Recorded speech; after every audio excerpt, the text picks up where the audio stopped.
अस्सलाम वालेकुम, कैसे हैं आप लोग। उम्मीद करता हूँ खैरियत से होंगे। अच्छा जी, आज का हमारा जो टॉपिक है वो है what is the pip in forex. आज की इस वीडियो में आप लोगों को ये बताने जा रहा हूँ कि फॉरेक्स ट्रेडिंग में पिप क्या है, पिप क्यों ज़रूरी है, पिप की डेफिनेशन क्या है, और सबसे मेन चीज़ ये कि पिप को कैलकुलेट किस तरह करते हैं। क्योंकि मैंने देखा है कि बहुत सारे ट्रेडर्स ऐसे हैं जिनको पिप की कैलकुलेशन करनी ही नहीं आती। तो मैंने अपना एक सिंपल सा एक ट्रेडिंग फार्मूला बनाया हुआ है जिससे आप जो है वो पिप की कैलकुलेशन बड़ी ही आसानी से कर सकते हैं विद इन सेकेंड्स। तो बेसिकली जो पिप है वो एक यूनिट है हमारी, जो प्राइस है जब चेंज होती है, किसी भी करेंसी पेयर की प्राइस जब चेंज होती है तो उसको मेजर करने के लिए, उसको देखने के लिए कि इसने कितना मूव किया, उसके लिए हम पिप को यूज़ करते हैं। उसको पिप कहते हैं। बेसिकली पिप जो है वो एक यूनिट है। जिस तरह हर काम में आप कोई भी काम करते हैं, कोई पैमाइश करते हैं, कोई चीज़ नापते हैं, उसके लिए आप कोई ना कोई अपना यूनिट इस्तेमाल करते हैं। सेम इसी तरह हम अपनी फॉरेक्स ट्रेडिंग में जब हमारा कोई भी करेंसी पेयर जब मूव करता है, करेंसी पेयर की प्राइस मूव करती है, तो उस मूवमेंट को मेजर करने के लिए हम जो यूनिट इस्तेमाल करते हैं उसको पिप कहते हैं। चलें, इसको मैं सिंपल अल्फाज में समझाने की कोशिश करता हूँ। Basically most of the currency pairs ऐसे होते हैं जिसमें हमारे पास जो उसकी प्राइस होती है वो अशारिये के बाद 4 इंच से होते हैं या 2 इंच से होते हैं। ज़्यादातर पेयर्स में ऐसे ही होता है। इसकी मैं एग्जांपल आपको अभी बताता हूँ। देखें, यूरो यूएसडी है। बेसिकली ये यूरो यूएसडी पेयर है। इसके हमारे पास प्राइस आ रही है 1.1150 51। तो इसमें हमारे पास अशारिये के बाद 4 इंच से आ रहे हैं। हमारे पास 4 इंच से आ रहे हैं, तो जो चौथा इंसा होगा उसकी मूवमेंट को बेसिकली वो पिप होगा। उसकी मूवमेंट जब चेंज होगी तो हम उसको पिप काउंट करेंगे। जैसे ये अगर ये 1 से 2 पे चला जाता है तो बेसिकली 1 पिप इसने मूव किया। यही अगर 1 से 5 पे चला जाता है तो फिर ये 4 पिप मूव किया। और यही अगर 1 से 9 पे चला जाता है तो इसने 8 पे मूव किया। मतलब वो इकाई में रहते हुए हमने इसको देखना है। ये बेसिकली पिप होता है, हमने इसको देखना है। इधर से हम शुरू कर देते हैं, इकाई, दहाई, सैकड़ा, हजार, 10,000, इस तरह से करके हम शुरू करते हैं। बेसिकली मैं पिप को समझाने की कोशिश कर रहा हूँ। ठीक है, आगे चलते हैं। अच्छा, हमारे पास पिपट भी होता है। एक चीज़ होती है पिपट, लेकिन हम इसको ज़्यादातर यूज़ नहीं करते। बेसिकली जो पिपट है वो पिप का 10वां हिस्सा होता है। मसलन करेंसी पेयर्स में कुछ ब्रोकर्स ऐसे होंगे जो आपको अशारिये के बाद 5 इंच से देंगे, अशारिये के बाद आपको 3 इंच से दे देंगे। तो इस तरह इनमें चेंजिंग होती है। इसकी एग्जांपल भी मैं आपको दे देता हूं। अब देखें, जीबीपी यूएसडी की ये प्राइस है। हमारे पास प्राइस इसकी कुछ यूं आएगी 1.30543। तो ये जो 5वां हिस्सा होगा ये पिपट होगा। हमने इसको इग्नोर कर देना, हमने इसको अपनी काउंटिंग में नहीं लेके आना, क्योंकि हम बेसिकली पिप्स में ही सारी चीज़ें काउंट करेंगे। कोई भी ट्रेडर जो है वो आपको ये नहीं बताएगा कि मैंने इतना प्रॉफिट बनाया या मैंने इतना लॉस किया। वो हमेशा पिप्स की बात करेगा। आप मुझसे पूछे, मैं भी आपको पिप्स की बात बताऊंगा। मैं कहूंगा कि यार फलां ट्रेड मैंने ली, उसमें मुझे इतने पिप का प्रॉफिट हुआ, इतने पिप का लॉस हुआ।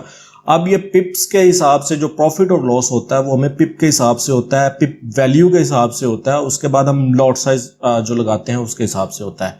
ये दो चीज़ें बेसिकली काउंट हो रही होती हैं, जिसके बाद हम अपनी जो प्रॉफिट या लॉस है डॉलर्स में वो हम निकाल सकते हैं। तो ये बेसिकली पिवट होती है। पिवट जो है वो पिप का 10वां हिस्सा होता है। हमने इसको इग्नोर करा। नेक्स्ट स्लाइड में जाके आपको मैं जरा आसान अल्फाज में, मजीद आसान अल्फाज में समझाने की कोशिश करता हूँ। ये बेसिकली मेरे पास अब चार्ट आ गया। ये करेंसी पेयर है, कोई भी करेंसी पेयर आप ले लें, इसकी प्राइस है 1.15382।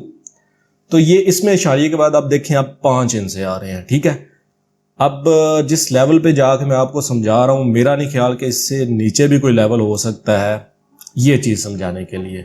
फिर भी आपको समझ नहीं आती तो आई डोंट नो आप किस तरह समझेंगे, लेकिन फिर भी किसी बात की समझ नहीं आए तो आप नीचे कमेंट में पूछ सकते हैं। खैर, वापस आते हैं टॉपिक पे। ये बेसिकली इसमें हमारे पास अशारिये के बाद 5 इंच से आ रहे हैं। ठीक है, जो 5वां हिस्सा है हमारे पास वो है बेसिकली पिपट। ठीक है, इसको हमने इग्नोर कर देना है। अब ये देखें, पिपट जो है वो बेसिकली पिप का जो है वो 10वां हिस्सा होता है। तो ये 0.2 पिप हो गया, मतलब ये 10वां हिस्सा है। इसको हम ख़त्म करते हैं, इसको इग्नोर करते हैं। ठीक है, इसको इग्नोर करते हैं कुछ इस तरह से। चले, इसको मैं ज़रा हाइड कर देता हूँ। अब इसको इग्नोर कर देते हैं। ठीक है, ये है ही नहीं।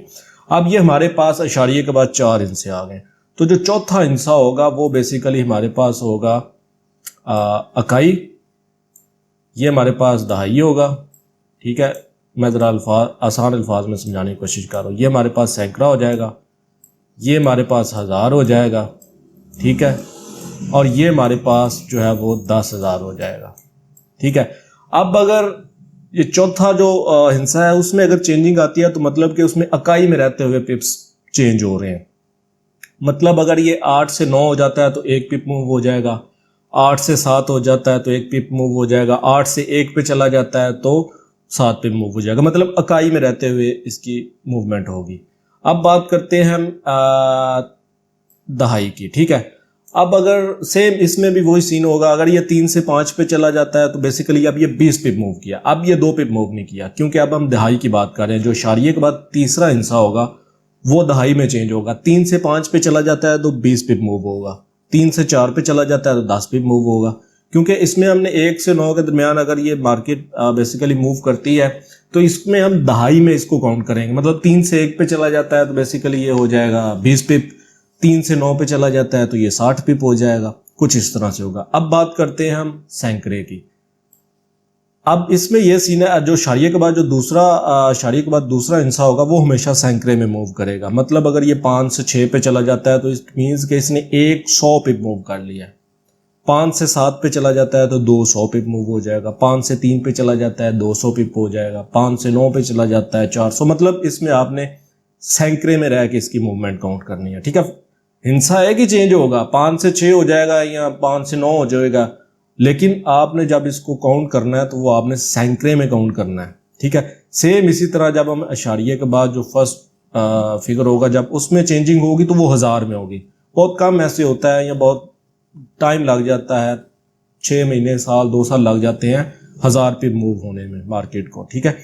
तो बेसिकली अगर ये 1 की जगह 2 हो जाता है तो वो बेसिकली 1 पिप नहीं होगा, वो 1000 पिप होगा। सेम इसी तरह 1 से 9 पे चला जाता है तो वो 8000 पिप हो जाएगा। और जब हम जाएंगे इशारिया से पहले तो वो 10,000 हो जाएगा, और ये बहुत कम होता है, इसमें तो 10-10 20-20 साल भी लग जाते हैं 10,000 पिप मूव होने में मार्केट में। उम्मीद करता हूं कि आपको समझ आएगी। फिर अगेन इसमें समझाने की कोशिश करता हूं। देखें, ये हमारे पास इकाई है, ये हमारे पास दहाई है, ये सैकड़ा है, ये 1000 है, ये 10,000 है। तो इसमें आपने इस तरह काउंटिंग करनी है। अब एक छोटी सी बात है कि हमने पिप की मूवमेंट को काउंट कैसे करना है कि इस पिप ने कितने पिप इस प्राइस में कितने पिप मूव किया, इसी से एग्जांपल लेते हैं, ठीक है। ये बेसिकली हमारे पास प्राइस थी 1.15382। अब मार्केट ने बेसिकली 1.15382 से मूव करके मार्केट चली गई है 1.15482 पे कर लेते हैं, ठीक है। अब इसको आसान सा तरीका है, हमने इसको काउंट कैसे करना है। बहुत सारे लोग ऐसे हैं जिनको काउंट करना ही नहीं आता कि यार ये मार्केट ने कितने पे मूव कर लिया। तो इसका आसान सा लिया है। अब देखें, इधर भी एक है, इधर भी एक है, इसने चेंजिंग नहीं की। इधर भी एक है, इधर भी एक है, इसमें भी चेंजिंग नहीं हुई। इधर भी 5 है, इधर भी 5 है, इसमें चेंजिंग नहीं हुई। ये 2 को तो वैसे ही छोड़ देना, ये तो हमारे पास वैसे ही पिपट है, इसको इग्नोर करें, ठीक है। अब हमारे पास अगर चेंजिंग हुई है तो इन 2 हिस्सों में चेंजिंग हुई है, ठीक है। 3.8 से मार्केट चली गई या 4.8, बेसिकली 8 में भी चेंजिंग नहीं हुई, ठीक है।